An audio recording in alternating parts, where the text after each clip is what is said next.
for the second time in 5 months, Dallas Cowboys defensive tackle Maliek Collins will undergo surgery on his left foot, this time to repair a fractured fifth metatarsal.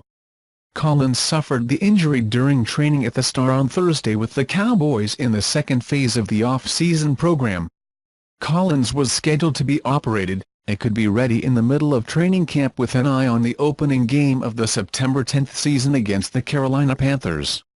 Collins played for much of the 2017 season with a sprained left foot that was repaired in January. As a rookie in 2016, he had a similar surgery on his right foot and missed most of the training camp and preseason, but he managed to play in all games, starting 14. According to the breakdown of coaches of the Cowboys, Collins had 18 tackles, 2.5 sacks, 3 tackles for loss, 25 quarterback pressures and 2 fumble recoveries in 2017.